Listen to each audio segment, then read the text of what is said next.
اس کے ہاتھوں کو چومتے وہ جسمان سے بولی، زخرف کے سارے وہم ختم ہو گئے۔ اس بات پر کچھ مزید سا اس بات پر کچھ مزیدار سا ہو جائے۔ اس کے اندر کھانے کا وہی شوق ابھرا جس کے باعث وہ فوڈی مشہور تھی۔ چلو کچھ بناتے ہیں، ماں تھی دل کا حال جان گئی۔ مگر ہم کیک نہیں بنائیں گے، اس نے منہ بسور کر کہا تو عائشہ نے استفہامیہ نگاہوں سے اسے دیکھا۔ کیوں؟ ایک بار کا تجربہ ہی بہت تھا، میں دوبارہ کیک نہیں بناؤں گی۔ وہ ضدی بن گئی۔ بھئی نہیں کرنی اس نے دوبارہ کوشش، حد ہے، اتنی محنت ضائع ہو گئی۔ پہلی بار محض تجربہ ہی ہوتا ہے، اصل کاریگری تو بعد میں ہوتی ہے۔ گو اپ نہیں کرتے میری جان؟ گو اپ نہیں کر رہی لیکن دل نہیں چاہ رہا، اس نے منہ بنایا۔ تو دل کی مان لیتے ہیں، کچھ اور بناتے ہیں۔ میٹھا بھی نہیں کھانا، وہ بچکانہ انداز میں بولی۔ میٹھا کیوں کھائیں، ہم ماں بیٹی چٹپٹا کھائیں گے، انہوں نے آنکھ دبا کر کہا تو زخرف نے انہیں شرارت سے دیکھا۔ ڈاکٹر صاحبہ اپنے اصولوں سے روح گردانی، کبھی کبھی اصول توڑ دینا چاہیے، یہ ذہنی سکون کے لیے بہت اہم ہوتا ہے۔ اور پھر جلتی روشنیوں نے ماں بیٹی کو کچن میں کڑے چٹپٹا بناتے اور کھاتے دیکھا تھا۔ ان کا تعلق نایاب تھا، کوئی شخص، کوئی فریب ان کے درمیان حائل نہیں ہو سکتا تھا، کیونکہ ان کا رشتہ کسی تصنع یا بناوٹ کا نہیں تھا، خالص رشتہ تھا۔ بھلا ماں بیٹی میں بھی کوئی خلیج بن سکتی ہے؟ توصیف اپنی ٹیم کے ہمراہ واپس جا چکا تھا۔ زخرف نور کی زندگی سے ایک مسئلہ دور ہو گیا تھا، اب کم از کم اسے مزید ہسپتال کے چکر لگانے کی ضرورت نہیں تھی۔ مگر ایک بار ڈاکٹر توقیر سے ملاقات ضروری تھی۔ اس نے الماری میں ہینگ کوٹ کو ہاتھ میں لیا، پھر اپنے بریف کیس سے ایک تصویر نکالی، اسے عقیدت سے چھوا۔ وہ تصویر اس کے بابا کی تھی۔ آئی مس یو بابا۔ باپ کی تصویر کو سینے سے لگانے کے بعد اس نے اسے کوٹ کی جیب میں رکھا۔ آج مجھے آپ کا بہت سارا ساتھ چاہیے، جیب پر تھپکی دیتے اس نے باپ کو سنایا۔ ماما میرے ساتھ ہیں اور آپ بھی ہمیشہ میرے ساتھ ہیں۔ آدم محمود کا وجود زخرف نور کے وجود میں ہمیشہ زندہ رہے گا۔ میں آپ کی پرچھائی ہوں بابا۔ کوٹ کی دوسری جیب میں ہاتھ ڈال کر اس نے برچی باہر نکالی تھی، پھر کاغذ کے ٹکڑے پر لکھی سطر کو دوبارہ پڑھا اور اسے واپس جیب کے حوالے کر دیا تھا۔ عائشہ واک کرنے کے لیے باہر گئی تھی۔ اس نے اپارٹمنٹ مقفل کیا اور عمارت سے باہر آنے کے بعد ٹیکسی میں بیٹھ کر ہسپتال آئی تھی۔ وہ سیدھا ڈاکٹر توقیر کے کمرے میں آئی، جو اس کی اچانک آمد پر خاصا چونکے، مگر پھر انہیں خوشگوار حیرت ہوئی۔ مس نور آئیے، انہوں نے خوش اخلاقی سے اس کا استقبال کیا۔ بہت شکریہ ڈاکٹر، سر کو خم دیتے تبسم سے شکریہ ادا کیا تھا۔ بیٹھیں پلیز۔ انہیں یوں ہی کھڑا دیکھ کر انہوں نے کرسی کی جانب اشارہ کیا تو وہ بیٹھ گئی تھی۔ اس کے بیٹھنے کے بعد وہ بھی اپنی کرسی پر بیٹھ گئے۔ چائے لیں گی یا کافی؟ نہیں پلیز، زحمت نہ کیجیے۔ زحمت کیسی؟ آپ مہمان ہیں، مہمان زیادہ دیر رہ جائیں تو زحمت ہی بن جاتے ہیں، اس نے شرارتی انداز میں باور کروایا۔ مہمان مہمان ہی ہوتا ہے، اب میں کیا ہی کہوں۔ وہ کندھے اچکا گئی۔ کافی منگواؤں؟ وہ باقی کشمکش میں تھے، جانے امایا کی پسندیدہ شخصیت کو مشروبات میں سے کیا پسند تھا۔ چائے، اس نے ان کی مشکل آسان کی۔ اوکے، انہوں نے ایکسٹینشن سے ہی چائے لانے کا کہا، پھر دوبارہ نور کی جانب متوجہ ہوئے۔ ویسے مجھے امید تھی کہ آپ کافی پسند کرتی ہوں گی۔ پھر تو امید کے برخلاف ہی ہوا، وہ مسکرا دی۔ کیا آپ کا مسئلہ حل ہوا؟ وہ غالباً اس کے جھوٹے ایکسیڈنٹ کے حوالے سے پوچھ رہے تھے۔ شکر ہے ہو گیا، آپ پلیز پھر سے احسان والی بات مت کیجیے گا۔ وہ اس اچانک جملے پر چونک گئی تھی، پھر مسکرائی۔ سیٹ کی پت سے ٹیک لگا کر سیدھی ہوئی، سیٹ کی پت سے ٹیک ہٹا کر سیدھی ہوئی، گلا کھنکارا، اگلی بات کے لیے خود کو تیار کیا۔ ایک بات پوچھوں ڈاکٹر؟ ضرور، بات ذرا پرسنل ہے لیکن وہ ہچکچائی، جانے مقابل کیا رد عمل دیتا۔ ایزی ہو جائیں، بولیں۔ امایا کی ماما، میرا مطلب ہے کہ کیا وہ اپنی ماما سے اٹیچ ہے یا آپ سے؟ اس سوال سے پہلے تو وہ چند پل اس کا چہرہ دیکھتے رہ گئے، پھر گہرا سانس بھرا۔ جب بولے تو ان کا لہجہ تھکاوٹ کا شکار معلوم ہوا۔ آپ کو کیا لگتا ہے؟ مجھے لگتا ہے کہ وہ کسی خلا کا شکار ہے۔ آپ نے ایک ملاقات میں ہی اخذ کر لیا؟ امپریسو، وہ کھوکھلا سا مسکرائے، یا کم از کم نور کو یہی محسوس ہوا۔ جو بچے ماں باپ میں سے کسی ایک کے بھی پیار اور شفقت سے محروم رہتے ہیں، ان میں خلا آ جاتا ہے جو کبھی نہیں بھرتا۔ وہ اپنے تجربے کی بنیاد پر بتا رہی تھی۔ اس نے ہمیشہ باپ کی کمی کو محسوس کیا تھا، اس نے ہمیشہ اس خالص رشتے کی خواہش کی تھی، اس نے بہت آنسو بہائے تھے، ایک بڑا خلا تھا جو اس کی حیات کا لازمی جزو بن چکا تھا۔ آپ نے درست پہچانا، امایا کی ماں ہمارے ساتھ نہیں رہتی۔ اس کے کندھے ڈھلک گئے تھے، لہجے میں شکست کا غماز تھا۔ کیا مطلب؟ سوری، لیکن کیا آپ مجھے بتائیں گے کہ ایسا کیوں؟ شاید میں کچھ کر سکوں۔ اسے پوچھتے ہوئے بھی عجیب لگ رہا تھا، مگر ایک قرض تھا جو چکانا تھا۔ میری اور خضرہ کی شادی کو 20 سال ہو چکے ہیں۔ انہوں نے دل کا بوجھ بانٹنے کا فیصلہ کیا۔ سامنے بیٹھی لڑکی قابل اعتبار لگی تھی۔ وہ جب میرے گھر آئی تو ماحول میں ایڈجسٹ ہوتے کافی وقت لگ گیا، کیونکہ وہ تنہا رہنے کی عادی تھی۔ اس کا صرف ایک ہی بھائی تھا جو امریکہ پڑھنے گیا ہوا تھا، سو وہ انٹروورٹ طبیعت کی مالک تھی۔ اسے گھر کا بڑا ماحول پسند نہیں آیا۔ ماں باپ کو دیکھنا چاہیے کہ ان کی بیٹی کس ماحول میں رہنے کی عادی ہے۔ اسے بالکل مختلف ماحول میں بیاہ کر وہ بہت مشکلات کھڑی کر دیتے ہیں۔ دروازے پر دستک ہوئی تو وہ خاموش ہو گئے۔ زخرف نے دل پر ہاتھ رکھا۔ وہ مایا کی اس حالت کا راز جاننے کے قریب تھی۔ ورکر نے چائے کا کپ نور کے سامنے رکھا تو اس نے دھیمی مسکراہٹ سے شکریہ کہا۔ وہ واپس چلا گیا تو نور واپس ڈاکٹر توقیر کی جانب متوجہ ہوئی، جو اب کسی خلا میں دیکھ رہے تھے۔ ہم 4 بھائی ایک ہی گھر میں رہتے تھے۔ کبھی کبھار بہنیں آ جاتی۔ ہر وقت شور و غل قائم رہتا تھا۔ اسے ہر وقت گھر کا شور شرابہ پسند نہیں تھا۔ غالباً وہ پرسکون اور خاموش ماحول میں رہنے کی عادی تھی۔ اس نے اشارہ کنایوں میں کئی بار مجھے بتانا چاہا، مگر میں کبھی سمجھ ہی نہیں سکا۔ ماں کہتی تھی وہ نخریلی ہے اور جان بوجھ کر اپنی جانب متوجہ کرنے کے لیے عجیب حرکات کرتی ہے۔ وہ رکے پھر لب کھینچے۔ زخرف ان کی حالت دیکھ کر انہیں مزید بتانے سے روکنا چاہتی تھی، مگر ایسا کرتی تو معاملہ حل نہ ہوتا۔ اس نے ڈاکٹر کے بولنے کا انتظار کیا۔ چند لمحے گہرے گہرے سانس بھرنے کے بعد وہ دوبارہ گویا ہوئے۔ بھائی کہتے تھے کہ وہ ہمارے ساتھ نہیں رہنا چاہتی، اس لیے میرا دل برا کرنے کی کوشش کرتی ہے۔ مجھے بھی یہی لگا کہ وہ ہمارا گھر توڑنا چاہتی ہے۔ ان کی آوازوں میں صدیوں کی تھکاوٹ تھی۔ نور کو ماحول میں گھٹن سی محسوس ہوئی، مگر وہ استقامت سے بیٹھی رہی۔ پھر اس نے نیا ہنگامہ برپا کر دیا۔ وہ گھر چھوڑ کر چلی گئی اور کئی دن گزر جانے کے باوجود واپس نہ آئی۔ انہوں نے تھکے ماندے انداز میں کرسی کی بوجھ سے ٹیک لگا لی۔ زخرف نے بات کو اچھے سے سمجھا، پھر سوال کیا، آپ نے ان سے وجہ پوچھی؟ پوچھ لینی چاہیے تھی۔ وہ تکلیف سے مسکرائے۔ زخرف کو دکھ ہوا۔ اگر آپ نہیں بتانا چاہتے تو اٹس اوکے۔ وہ مزید ان کے زخم نہیں کریدنا چاہتی تھی۔ نہیں، ایسی بات نہیں۔ انہوں نے نور کی پریشانی زائل کرنے کی کوشش کی تھی۔ چند لمحات خود کو دیے، پھر بات مکمل کرنے کی کوشش کی۔ وہ میرے چھوٹے بھائی کی وجہ سے گھر چھوڑ کر گئی تھی۔ مطلب؟ میرے بھائی نے اپنے اور اس کے رشتے کو، اس کے تقدس کو پامال کرنے کی کوشش کی تھی۔ وہ ندامت سے بولے۔ زخرف کا سانس رک گیا۔ کاش میں اس وقت یہ حقیقت جان پاتا۔ باقی انسانوں کی طرح ان کے پاس بھی حضرت کا انبار تھا۔ کاش وہ بیوی پر بھروسہ رکھتے، کاش وہ ججمنٹل نہ بنتے، کاش وہ سوچ سمجھ کر فیصلہ کرتے۔ زخرف کو کچھ بھی بولنے کے لیے الفاظ تلاش کرنے تھے۔ میرے بھائی نے پہلے ہی میرا برین واش کر دیا تھا۔ پھر بھابھی نے بھی بھائی کا ہی ساتھ دیا، اور ماں نے بھی بھائی کی حمایت کی۔ میں کس پر یقین کرتا؟ ان کے پاس اپنی حسرت کے ساتھ اپنے کیے پر نادم ہونے کے علاوہ جواز بھی تھے۔ ایک طرف ماں باپ بہن بھائی تھے تو دوسری طرف بیوی۔ زخرف کو ان پر ترس آیا تھا۔ آج کے معاشرے میں بھی مرد یوں ہی چکی میں پستے تھے۔ انہیں آج بھی ایک طرف جھکنا پڑتا تھا، یا شاید یہ ان مردوں کی کمزوری تھی جو ماں باپ اور بیوی بچوں کو ایک ساتھ مینج کرنے کی صلاحیت سے محروم ہوتے ہیں۔ آپ نے سچ جاننے کی کوشش نہیں کی؟ اندر اٹھتے سوال کو زبان دی۔ کیسے کرتا؟ وہ اپنی صفائی میں کچھ نہیں بولی۔ پہلی بار مجھے اس کے کم بولنے پر شدید غصہ آیا تھا۔ وہ کچھ کہتی تو میں فیصلہ کن نتائج پر پہنچتا، مگر اس نے گویا مجھ سے بدظن ہونے کی قسم کھا رکھی تھی۔ انہیں بیوی سے شکوہ بھی تھا۔ پھر آپ کو حقیقت کا ادراک کب ہوا؟ 3 سال پہلے، جب وہ گھر چھوڑ گئی تو امایا کی عمر کتنی تھی؟ بمشکل 4 سے 5 سال۔ امایا کس کے ساتھ رہی؟ اپنی ماں کے ساتھ۔ آپ کے ساتھ کب سے رہ رہی ہے؟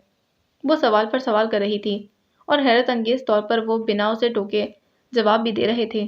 شاید پہلی بار کوئی ایسا انسان ملا تھا جس کے سامنے وہ اپنے گلٹ کا اظہار کر سکتے تھے۔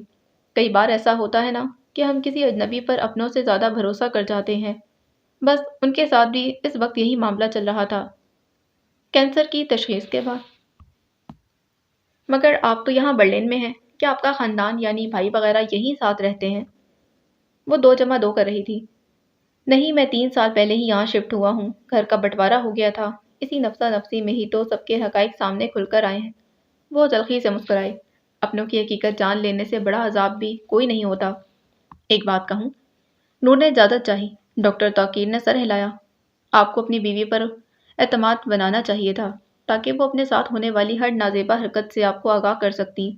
شوہر بیوی کو اعتماد نہ دے تو بیوی بزدل ہو جاتی ہے، پھر وہ سب کچھ اپنے دل میں رکھنے لگتی ہے۔ اسے شوہر پر اتنا بھروسہ ہی نہیں ہوتا کہ وہ اسے سمجھ پائے گا، اسی لیے ان میں ایسی خلیج بنتی ہے جو پھر کبھی پر نہیں ہو پاتی۔ اس نے دانش مندی سے کہا، میں 3 سال سے اسے منا رہا ہوں، وہ نہیں مان رہی۔ شکوہ ان کو بھی شدید تھا، انا پر وار ہوئے تھے۔ انہیں ماننا بھی نہیں چاہیے، آپ نے ان کی زندگی کے سب سے خوبصورت ایام غلط فیصلے کی نظر کر دیے۔ گھر وہ چھوڑ کر گئی تھی، آپ کے خاندان والوں نے انہیں مجبور کیا تھا اور آپ نے ساتھ بھی نہیں دیا۔